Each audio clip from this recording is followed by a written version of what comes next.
My name is Mark. And I'm Zoe. And we are the Board Adventurers. Today, we're going to do another Late to the Game. We're going to talk today about Nidavellir, a game designed by Serge Leger. So, Nidavellir is a kind of like almost card auction drafting kind of game where you're going to be taking coins and you are using it to almost influence dwarves into your army. Yeah. And at the end of the game, if you have the largest army in terms of points, you win the game. The main gimmick, I guess, of Nidavellir is that you have a coin auction game. So you're going to have your own little player board, and you're going to get the numbers 0, 2, 3, 4, and 5. Using those numbers, you're going to now bid on 3 separate taverns that are full of dwarves that are about one per player plus 1, I believe. Yeah. And if you have the highest number in that tavern, you get to be the first to hire a dwarf to your army. The trick of it is that there's a 0 coin. And the 0 coin lets you trade the 2 numbers that you didn't use in your auction, and you're going to trade it for the sum of those 2 numbers together, losing your lower number. Now, in Nidavellir, when you're hiring these dwarves to your army, you're going to look at the points that they have on the top left along with the color. Now, it's important the color, you check the color of these dwarves because each one of them has their own special abilities. Yeah. So red will give you the sum of your points, and at the end of the game, you get to add your highest coin value as a point to your total points. If you're doing orange, you're doing every single point that's on there, you're going to add them up, and you're going to multiply them by the number of orange dwarves you have in your entire army. Blue is just straight points, so they're just going to go give you straight victory points at the end of the game. And purple and green function on a factor scale. So you're going to get green, which has a square of the number of ones that you have. And purple is going to go off of a scale of a +1 for each one. So after you get, after talking about the colors, we also, if you ever get a set of all 5 colors at once, you get to grab one of the heroes that's in there. And they have their own special point condition or end game condition, depending on who you get. And there's a whole bunch of them in the game. So what do you think? Nidavellir, it's a good game. The uniqueness of it really comes down to the auction. It's the trading in the 2 lowest to get the sum of the 2, Right. The value of those 2, which is kind of cool. Because it gives you a legs up in terms of auctioning. Everyone's going to be doing that. Everyone's going to be trading, kind of racing to the highest number because there's only one of those. Right. The highest value in the game is 25, and there's only 125. And I think there's only 124 as well. I think so too. I don't remember, but and then you really can win any auction that you want. And the hand management kind of works as well, like in terms of determining which color trolls you're going for, because they do certain things, and the more you get of that specific color, the more it adds up, especially the one where you're squaring the number. Right. Or all of them actually, once you get more of them, they add up. So deciding on which ones you want to auction for is cool. You kind of know what colors other people are going for immediately, which is kind of cool because do you want to stop them or do you want to do your own thing? So that kind of stuff works. This is a game, though, that kind of gets old. There's not a lot of replay value. I can get that, like the novelty of the idea of trading the number in. Yeah. Like if you like that idea of, trading auction where the 0 now becomes like you trade in your 2 lowest.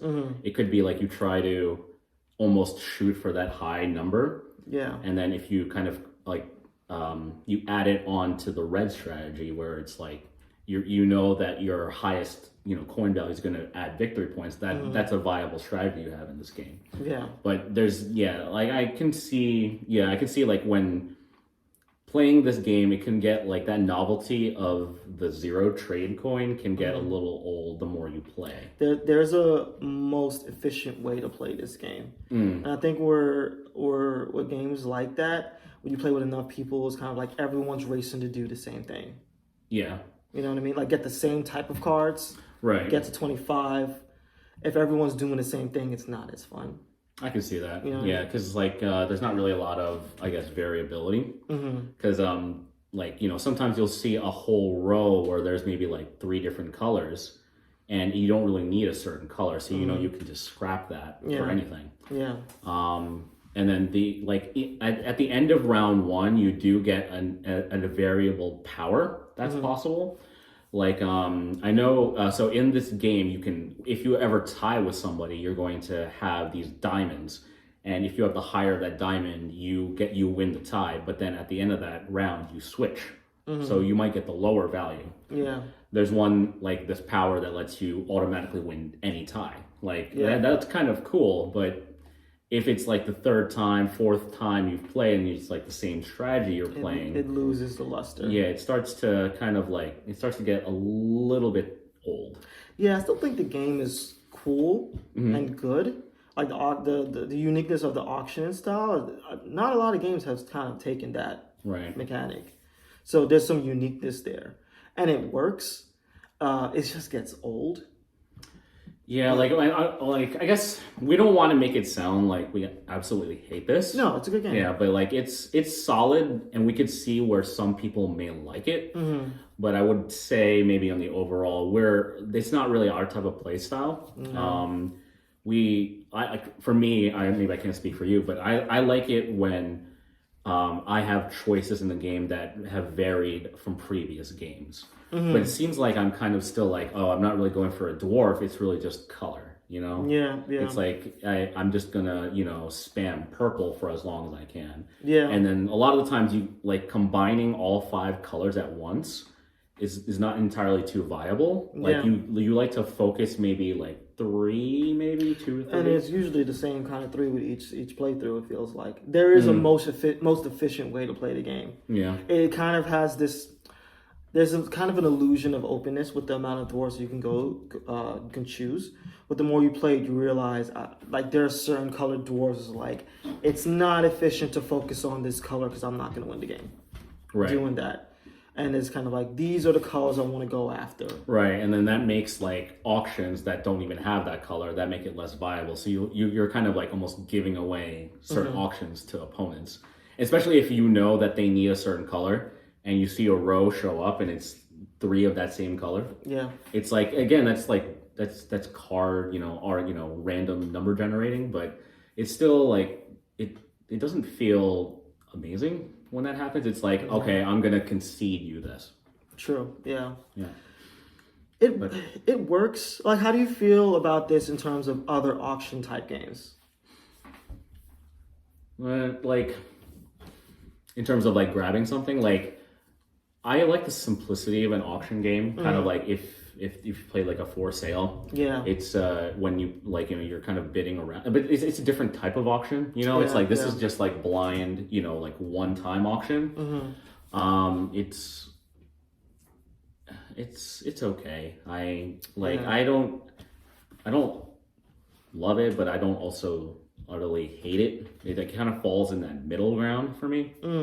Same, because if I'm separated out the 2 main mechanics of it, which is the auction and there's the card draft and hand management aspect of it, the auction is the most interesting of it, but it kind of gets old. The hand management kind of variable abilities between the 2 cards is okay.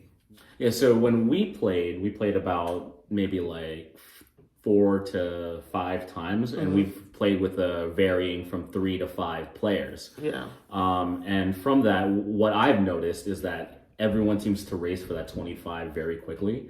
And by maybe midway through round 2, that 25 coin is taken. Yeah. And so those last 2 rounds, that trading coin doesn't really like work too well, right? No. Yeah. I think it does give you victory points at the end, but like you're less inclined to use that 0 if you know you can grab more points off of other dwarves. Yeah. So Like I appreciate the idea of it. I just wish that the auction of the cards was just a little bit better. Yeah, I like the game. It's definitely the first two playthroughs of this game. I really enjoyed.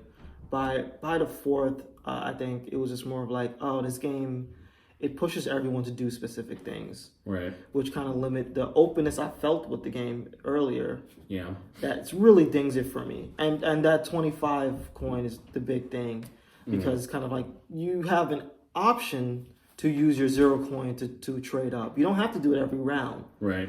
But by the fourth, it was like the game wants you to do that because that's the only viable way to win. Everyone has to get to it's a race to get to 25. Right. Every turn you have to use the zero to build up higher and higher. Yeah, that's true. And it's Yeah, it's like so. Unfortunately, it wasn't really a hit for us. no. Yeah. Well, one thing I did want to bring up are the components. Oh, okay. Yeah. So the coins that you're bidding for, they're built on this kind of 3-level platform thing. Yeah. Okay. Yeah. There's like it's like almost like a metal rack, right? Yeah, it's like a but it's rack. supposed to display the coin's value to you. Mm-hmm. And yeah, maybe everyone else's kind of like was like built really well, but ours fell apart after the first play. And we seem to have to rebuild it every single time. Yeah, you have to dismantle it. It's not, you can't just keep it in your... Yeah, I have it, trying to fit that in the box was a little difficult. Yeah, it's a pet peeve of mine. Yeah. Games that make you build stuff and that you have to keep it built to be viable or it's going to wear and tear. And this is kind of like Gizmos has the same thing, which I like really dislike.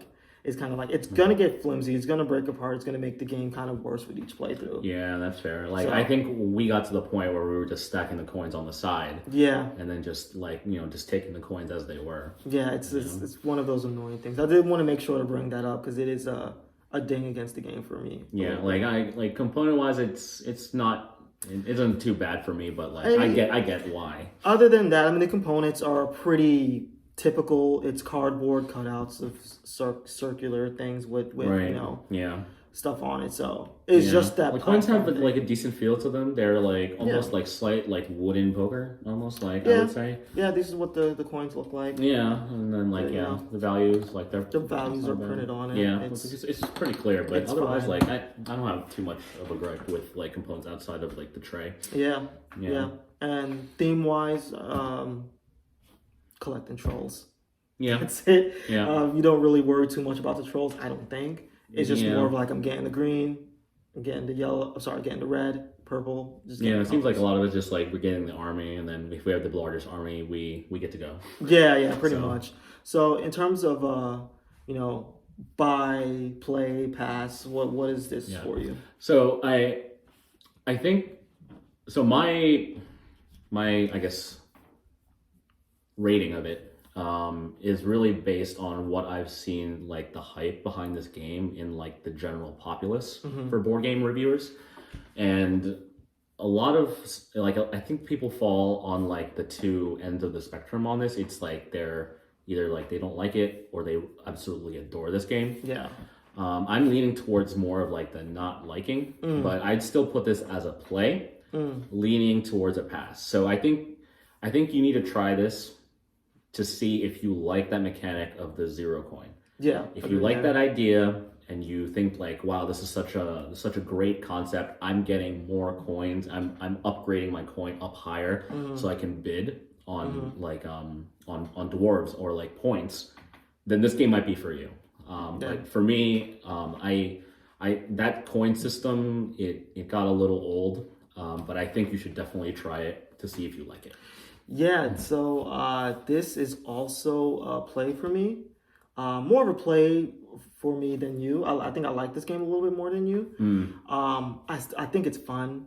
I don't think you should buy this game just because the replayability is not there. This is definitely a convention game. This is definitely a game you play at a convention. I can see that. Yeah. Yeah, it's like a fun one time. It's Yeah. like, oh, that's a cool mechanic. You play at a convention, you put it back, and that's it, kind of game. Right. Yeah, and like for all we know, like they might fall in love with the game and then they can just get it anyway. Oh yeah, yeah, Yeah. but it's definitely not a game I don't think I'm gonna want to come back to. Yeah. But I don't think I would mind teaching this game. Yeah, It's a I bunch think, of new people. Yeah. yeah, I think like if you had played like Splendor or something, this has like similar ideas to it. It's like, Yeah. but you're adding now an auction in the beginning instead of using your own like resources to bid for it. It's like, how do I like if I try to outbid somebody for a certain dwarf? Yeah. Like how much can I anticipate I outbid? But if you're already behind on your upgrading and you already know they have a higher number than you, then it's kind of like, okay, now where do I think they can go with that? And it becomes that kind of mind game. If you like that, then you're gonna like this game. Cool. So that's our late to the game review of Nidavellir. Let us know what you think in the comments, and we'll see you on the next one. I'm Zoe. I'm Mark. See you. See you.